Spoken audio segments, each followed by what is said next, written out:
Bismillahirrahmanirrahim. Allahun e falenderojmë, prej tij ndihmë dhe falje kërkojmë. Salavatet dhe selamet tona më të përzemërta Muhammed Mustafa sallallahu alaihi wasallam ja dërgojmë familjes së tij, shokëve të tij dhe të gjithë atyre të cilët ndjekin rrugën e tij deri në ditën e gjykimit.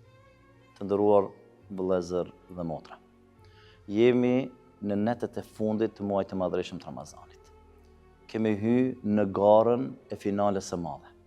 Kemi hyrë në këtë 10 netësh, i cili në vete përmban vlera të shumta.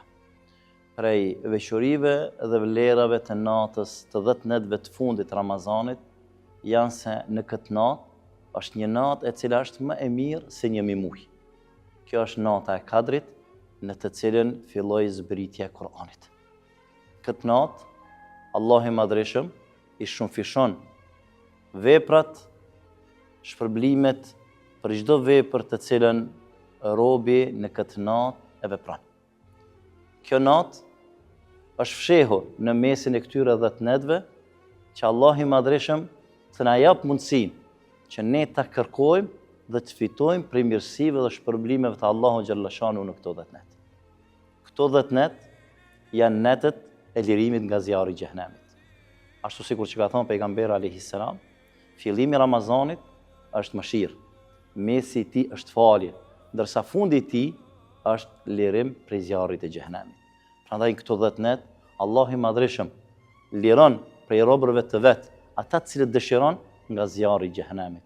Një fjalë, Allahu i Madhreshëm i amneston robët e tij nga zjarri i xhehenemit në këto 10 net e fundit të Ramazanit.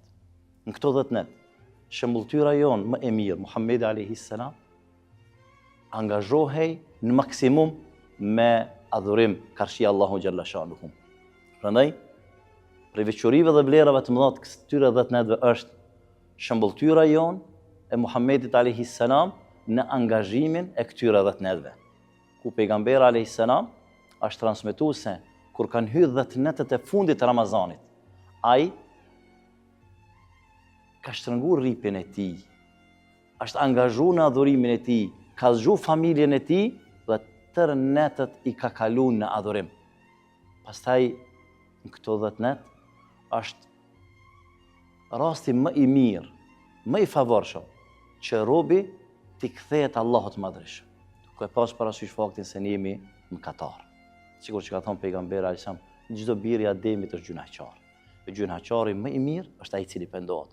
Prandaj gjunahet tona edhe jashtë Ramazanit, po në Ramazan ka mundësi që të kemë bën ndonjë lëshim, ndonjë gabim.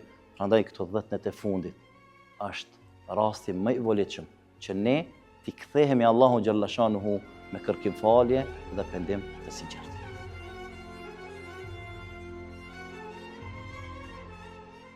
Këto 10 net të fundit të muajit të madhreshëm të Ramazanit është e preferuar që besimtari të shtojë veprat e tij të mira. Prandaj, prej veprave të mira në këto 10 net që besimtari gjithsesi si duhet të angazhohet, fillimisht është namazi natës. Namazi natës në të cilën është edhe taravia. E po që pejgamberi alayhis salam ka thënë, kush falet namaz natë me imamin derisa imami ta përfundoj, atij regjistrohet namaz i natës. Prandaj, në këto 10 net të shtojmë namazet tona, të shtojmë aktivitetin ton dhe angazhimin ton në kërkimin e faljes dhe kërkimin e natës së Kadrit përmes adhurimit ton kryesor e që është namazi. Pastaj, prej veprave të mira të cilat në këtë natë është e preferuar, është prej suneteve që të vepron është itikafi. Itikaf do të thotë izolimi në xhami. Pejgamberi alayhis salam e ka pas traditë që kur kanë hyrë 10 netët e fundit të Ramazanit, është mbyll në xhamin e tij dhe është largu prej çdo lloj çështje të kësaj bote dhe është angazhuar vetëm e vetëm me çështjet e adhurimit dhe është vetmuar me Zotin e tij. Prandaj kur pejgamberi alayhis salam ka qenë i tillë, është e preferuar që edhe ne të mundohemi që këto 10 net, nëse jo në xhamia nuk kemi mundësi ndoshta që të bëjmë itikaf, spaku, këto 10 net edhe në shtëpitë tona, t'i gjallërojmë me adhurim të sinqert. Pastaj, prej veprave të mira në këto 10 net është sadakaja, dhënia, humanizmi. Besimtari shembulltyr duhet ta ketë Muhammedin alayhis salam. Ashtu sikur që është transmetuar pejgamberi alayhis salam ka qenë njeriu më bujar, Mirë po, kur ka hyrë Ramazani, është shtu bujaria pejgamberit a.s. Dhe bujaria e tij e veçantë ka qenë pikërisht në këto 10 netët e fundit të Ramazanit. Prej veprave tjera të mira është leximi i Kur'anit. Ky Kur'an i cili ka filluar zbritja e tij në këtë muaj, e që ky është muaji i Kur'anit. Prandaj besimtari duhet ta lidh spaku këto 10 net të fundit të Ramazanit jetën e tij me Kur'an, duke lexuar Kur'anin, duke medituar rreth Kur'anit, dhe duke u mundu që Kur'anin ta mësoj dhe ta vëj në praktikën e tij të përditshme mësimet që dalin prej tij. Prej veprave të mira këto 10 net është dhikri, përmendja Allahu xhalla shanuhu, është duaja, lutjet, sepse pejgamberi alayhis salam na ka mësuar që këto 10 net të shpeshtojmë dhikrin, në këto 10 net të shpeshtojmë lutjet tona drejtuar Allahu xhalla shanuhu. Aisha radhiyallahu anha e ka pyet pejgamberin alayhis salam, ja Rasulullah, nëse në këto 10 net e arrin natën e Kadrit, si të lutem, çfarë të them? Pejgamberi alayhis salam i tha, thuaj o Aisha, Allahumma innaka afuun tuhibbul afwa fa'fu anni. O Allah, ti je falës, e don faljen, prandaj më fal mua. Prandaj besimtari në këto 10 net ti shtoj lutjet e tij, ti shtoj adhurimet e tij, ti shtoj dhikrin e tij dhe të mundohet që këto 10 net të jetë për atyre që pejgamberi alayhis salam ka thonë, kush e gjallëron natën e Kadrit me adhurim, me namaz dhe me dhikr karshi Allahu xhalla shanuhu, kush i gjallëron këto 10 net, Allahu xhalla shanuhu ka me bë për atyre të cilët i ka fal.